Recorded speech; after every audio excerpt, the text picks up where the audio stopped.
Graças a Deus. Parabéns ao Departamento da Família. Você que não se integra ainda, é membro aqui conosco, né?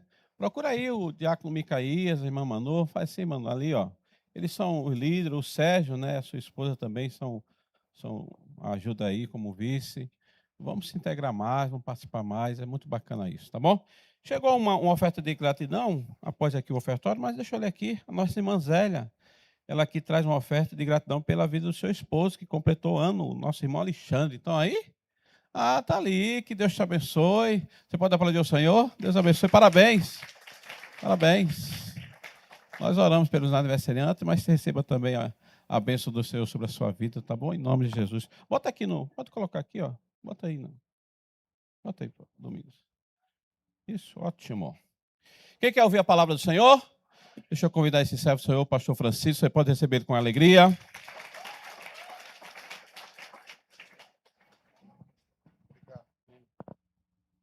Glória a Deus. Queridos, a paz de Cristo a todos. Bom dia. Tudo bem? Graças a Deus. Que bom estarmos mais uma vez reunidos na casa do nosso Deus para louvá-lo, para adorá-lo. Esse primeiro dia da semana. Ai, que bênção. Glória a Jesus. Deixa eu fazer menção da minha gratidão a Deus por mais uma vez ter a oportunidade de pregar a sua palavra. Ministrar a palavra de Deus é sempre uma honra. Também agradecer ao meu pastor Edson pela confiança de novamente estar aqui ministrando. Obrigado, pastor. Parabenizar também aí o Departamento da Família. Deus abençoe vocês, façam vocês cada vez mais prósperos. Micaías e Manu. É o casal MM, é? MMs. Deus abençoe vocês. Deus abençoe todo o departamento. Amém, queridos? Glória a Deus. Evangelho de João, capítulo 2. Pega a sua Bíblia aí. Queria compartilhar uma palavra.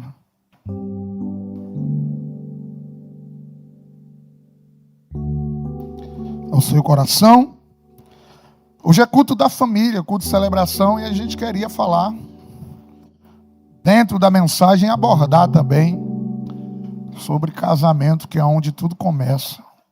E o texto que nós vamos ler fala exatamente do primeiro milagre de Jesus que aconteceu dentro de um casamento. É um texto conhecido, mas eu tenho certeza que Deus vai falar ao nosso coração, nos ensinar algumas lições para nós aplicarmos a nossa vida, a nossa casa e a nossa família.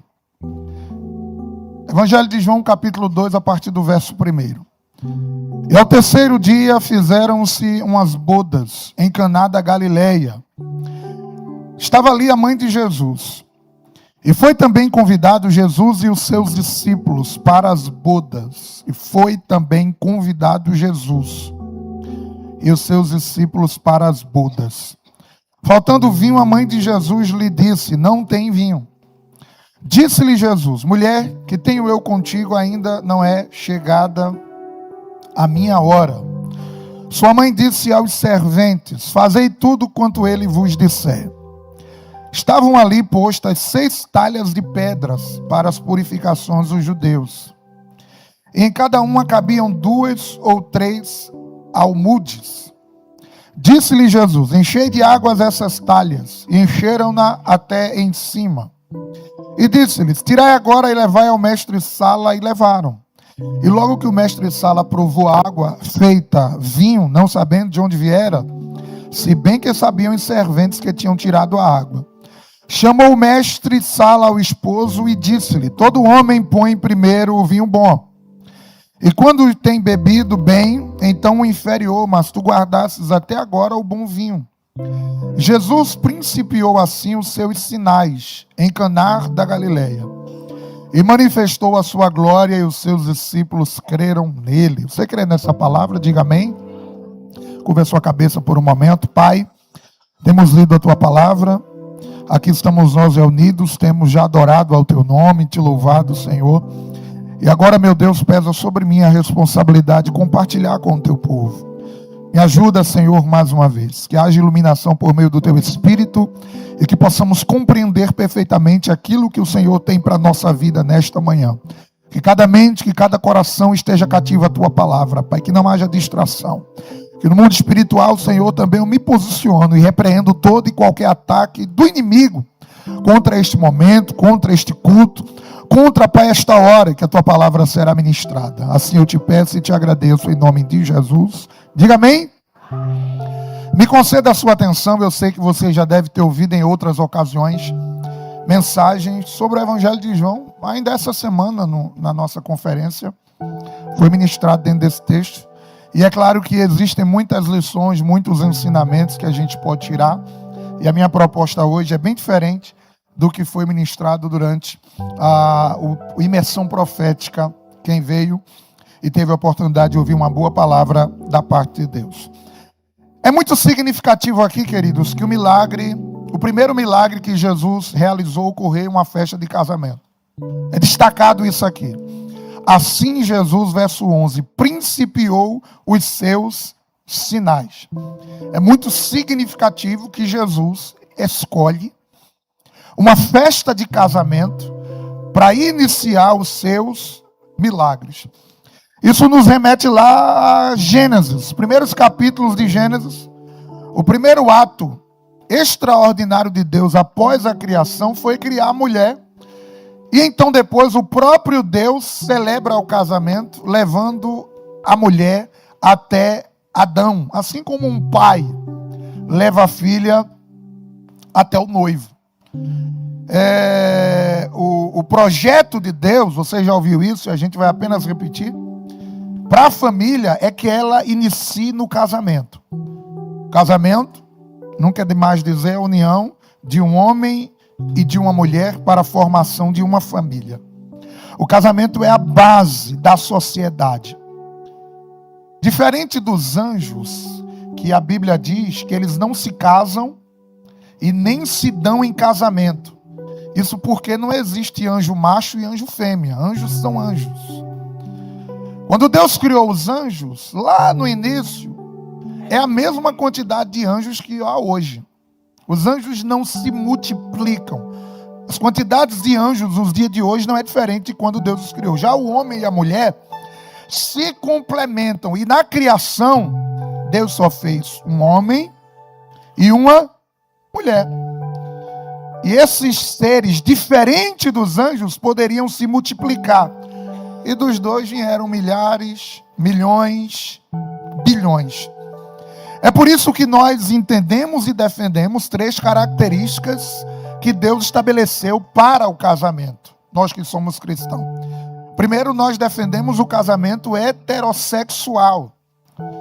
Casamento, segundo a criação, deve ser entre um homem e uma mulher. Quem crê na Bíblia sabe o que está escrito lá. E Deus criou macho e fêmea.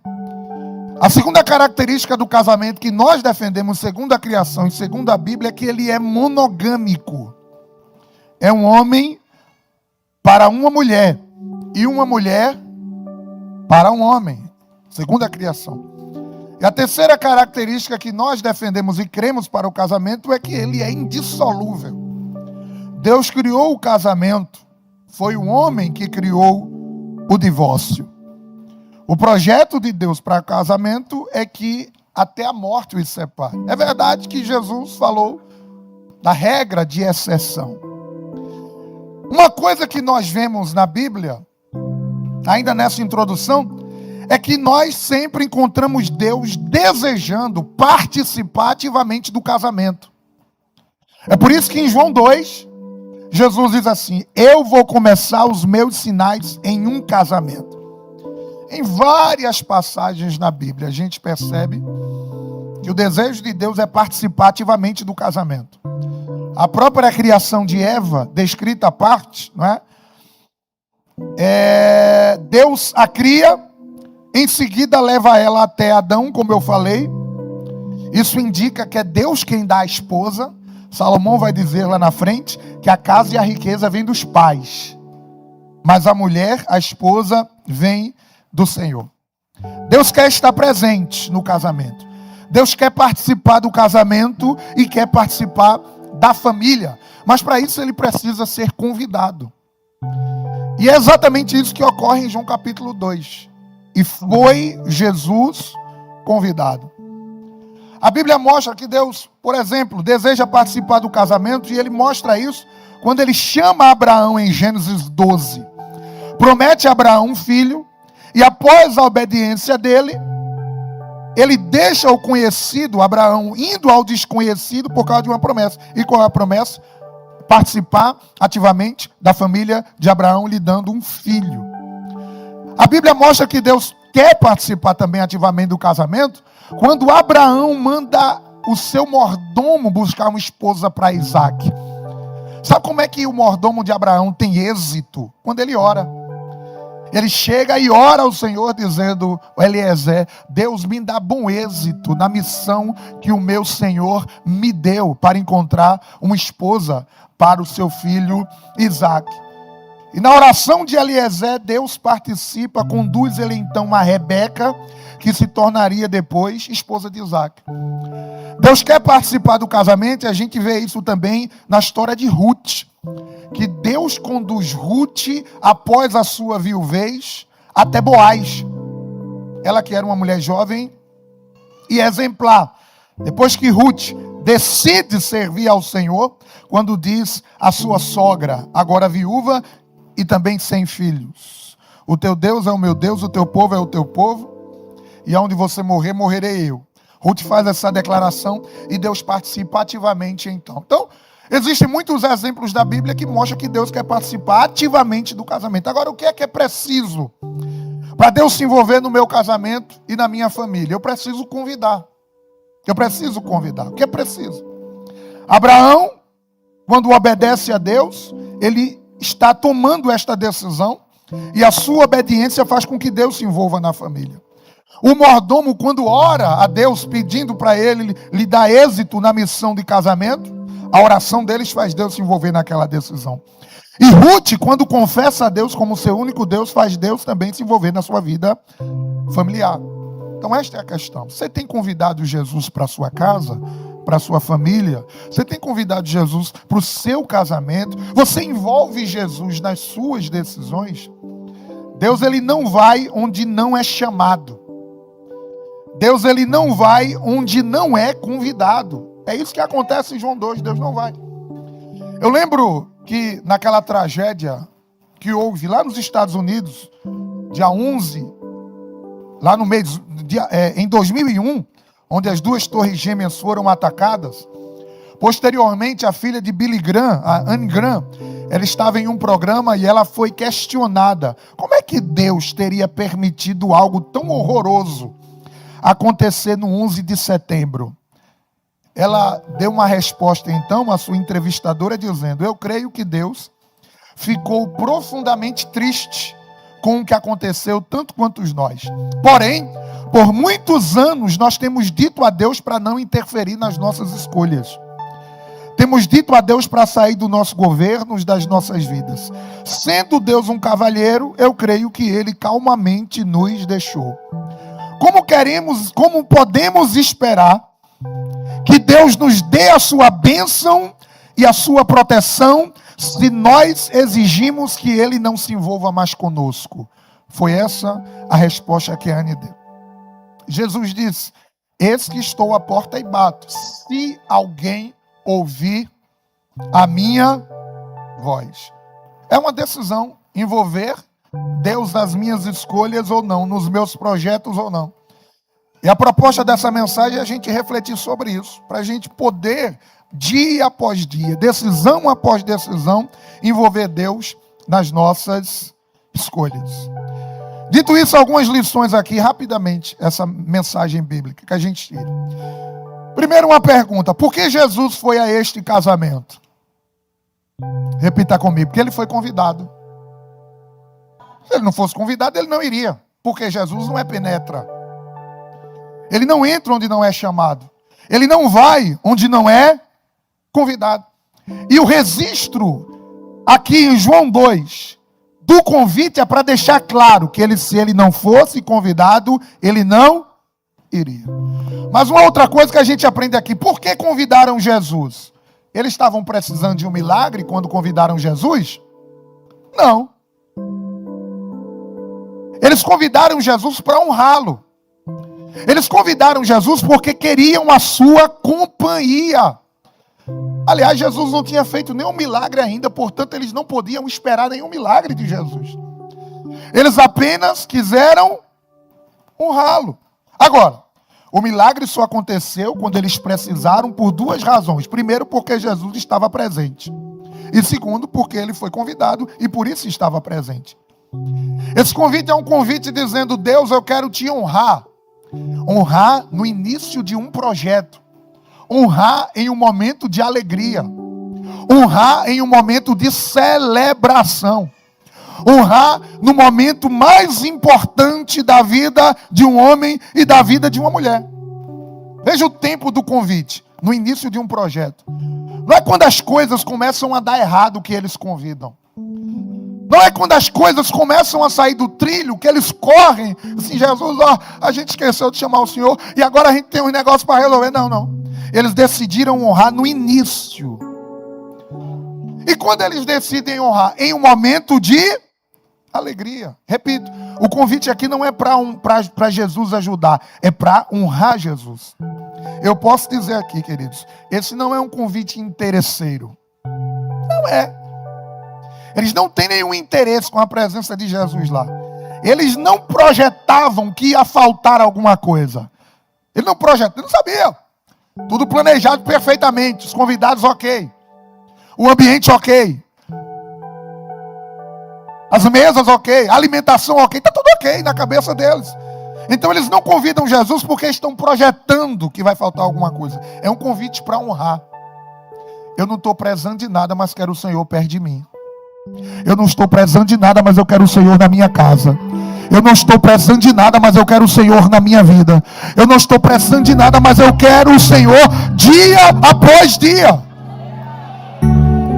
Jesus, eu vou celebrar, participa comigo desta celebração. Jesus, eu vou dar uma festa, participa comigo desta festa.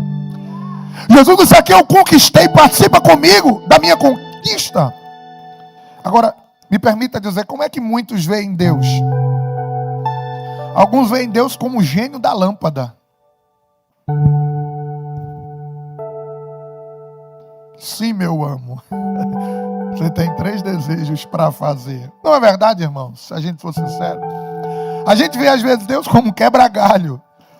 Só chama quando precisa, não é? Às vezes a gente não é assim. Só busca quando precisa, só adora. Isso não é de hoje. Durante o ministério de Jesus, Jesus uma vez disse assim para a multidão: ah, vocês estão aqui comigo porque vocês comeram pão e vos fartaram. Aí ele diz: não trabalhem pela comida que perece, trabalhem por aquilo que não perece. Às vezes o nosso relacionamento com Deus é igual aquele amigo que talvez alguns tenham, que só liga quando precisa. Você tem um amigo assim? Ele manda uma mensagem ou liga, aí você diz: está precisando de alguma coisa. Por vezes a gente trata Deus assim. Agora, olha para o teu irmão e diz assim: cuidado para tu não ser esse amigo. Não é? Mas às vezes a gente trata Deus assim, queridos. Mas olhe para mim, escute, aprenda a desenvolver uma comunhão com Deus que represente o seu amor por Ele. E não um relacionamento apenas quando precisa dEle. Envolva Jesus nas suas decisões, envolva Jesus nas suas alegrias e Ele vai se envolver nas suas tristezas. Convite para honrar Jesus. Não existe nenhum interesse naquilo que Jesus podia fazer. Jesus não tinha feito nada por aquele casal, mas eles decidiram honrar. Tinha gente lá no ministério de Jesus que só queria um milagre. Esse casal não, eles querem Jesus. É gente que diz assim: eu tenho tudo o que eu preciso, mas eu quero honrar Deus. Eu tenho tudo que eu quero, mas eu quero Ele perto de mim. Não está faltando nada. Não, pastor, não está faltando nada não. Está tudo bem, graças a Deus. As portas estão abertas. As contas estão regularmente pagas. Amado, está tudo bem. A família, está tudo bem. Não está, mas eu quero envolver Ele nos meus êxitos. Eu quero envolver Ele nas minhas decisões. O inimigo, ele sempre vai insinuar, como fez com Jó, dizendo: não, te adora porque precisa, porque o Senhor abençoa. O inimigo sempre vai dizer que a nossa relação com Deus é interesseira, como ele fez com Jó. O inimigo sempre vai dizer: sabe por que Jó é fiel? Porque o Senhor tem dado bênção a ele, o Senhor tem protegido ele, por isso que ele é fiel. O inimigo sempre vai dizer, ele só entende a relação de interesse, o inimigo. É por isso que ele diz a Jesus: tudo isso te darei se prostrado me adorares. Ele só entende esta relação de troca.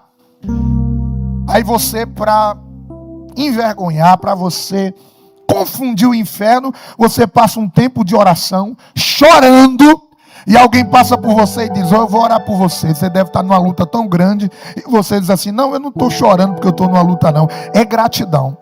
Esse choro aqui é o meu amor que eu tenho por ele. Esse choro é porque eu gosto de ter ele nas minhas celebrações, querido. Isso que esse casal está fazendo aqui, convidando Jesus um momento de alegria. Me permita dizer, não espere faltar para buscar a ele. Não condicione a sua adoração a um milagre. Diga a Deus a todo dia, a todo momento, independente de qualquer coisa: eu quero o Senhor junto de mim. Eu quero estar perto do Senhor sempre. Se a gente buscar a ele apenas por um milagre, o milagre tem data de validade. O carro novo que você manda a chave para o pastor ler aqui, daqui a 5 anos você vai querer se livrar dele. 6 anos você vai querer se livrar dele. O milagre tem data de validade, mas quem busca ele, mesmo sem precisar de um milagre, vai buscá-lo em todo momento, vai estar junto a todo momento. Não apenas porque está buscando o que ele pode fazer, mas está buscando ele mesmo.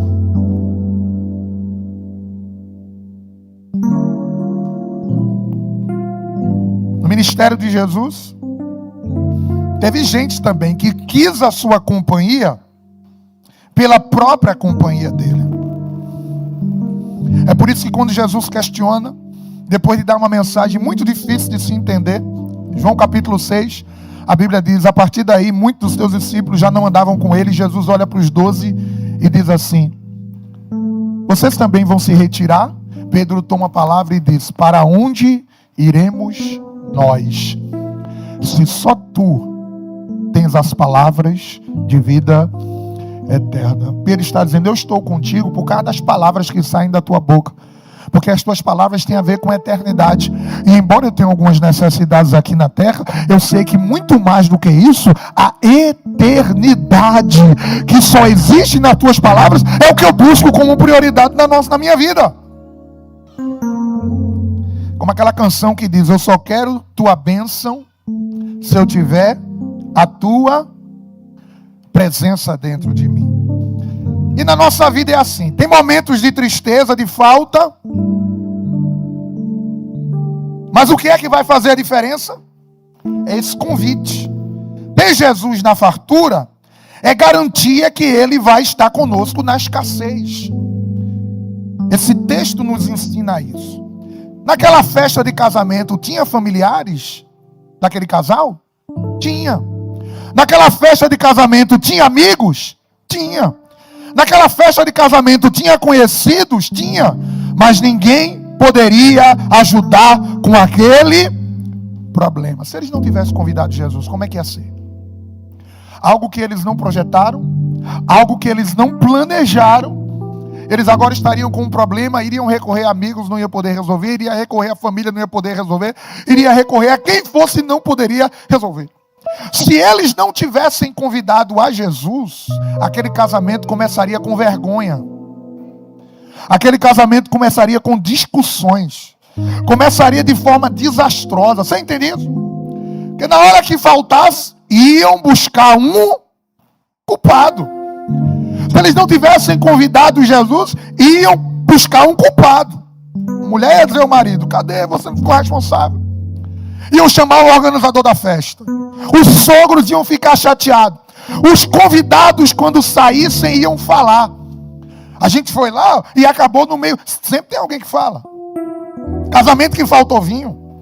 O casamento que faltou comida para os convidados. Aquela marca iria durar por todo o casamento deles. Você entende isso? Se Jesus não fosse convidado, a história da semana seguinte, dos meses seguintes, que os convidados iam falar, que as pessoas que estavam presentes naquele casamento iam falar. Ficou sabendo do casamento de fulaninho? Você estava lá? Ah, não estava não, faltou vinho lá. Faltou comida lá. Ia começar com uma marca que iria durar durante muito tempo. Mas sabe o que eu aprendo com esse texto? Eu já estou indo para uma outra aplicação. Algumas marcas você pode evitar, é só convidar Jesus. Algumas vergonhas você pode evitar, é só convidar Jesus. Algumas dores você pode evitar, é só convidar Jesus. Tem sofrimento que você pode evitar, é só convidar Jesus. Você entende, querido? O futuro da sua família e o seu futuro depende de uma decisão. O convite que transforma, o convite que ajusta, o convite que alinha, o convite que abençoa. Quando é que eu convido, pastor? Como é que funciona essa questão de convidar? É quando você ora. É quando você lembra, antes de uma decisão importante, perguntar a Deus. É quando você, dia após dia, está sempre perguntando: Deus, é por aqui, é isso mesmo? O que é que eu vou fazer? É quando você, dentro da sua casa, você sempre está atento também às portas ali que, porventura, espiritualmente, você pode estar abrindo. Com aquilo que você vê, com aquilo que você acessa, com quem entra dentro da sua casa. Tudo isso fala das decisões de convidarmos Jesus ou não. Está tudo bem, como esteve com esse casal? Convide Jesus. Em algum momento, só Ele vai poder ajudar. Por quê, pastor? Porque em um casamento tem momentos bons e momentos ruins. É por isso que lá no dia do casório, não é? A gente diz assim: na alegria e na tristeza, na fartura e na escassez, pobreza, na saúde e na... Porque são situações que todos nós enfrentamos. A grande sacada deste casal é que eles não convidam Jesus depois de um ano. Eles convidam Jesus no início. Começou, eu já quero Jesus. Iniciou, eu já quero Jesus. É o primeiro dia, eu já quero Jesus. Para qualquer coisa eu dobro o meu joelho e eu pergunto se Deus quer. Se é por aí que eu devo ir, se é isso que eu devo fazer. A primeira coisa na minha vida, na sua vida, deve ser essa: isto é da vontade de Deus? Eu posso incluir Deus aonde eu vou? Eu posso incluir Deus nesta minha decisão? O futuro tem muitas coisas boas, mas também em algum momento vamos precisar de ajuda. E você que é casado sabe disso. Em algum momento acontece que a gente ouve o que os serventes de Jesus ouviu aqui, ó. E o que é que houve? Acabou o vinho.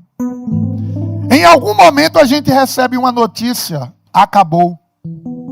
E o vinho aqui representa a alegria, representa a celebração, representa a festa. Acabou.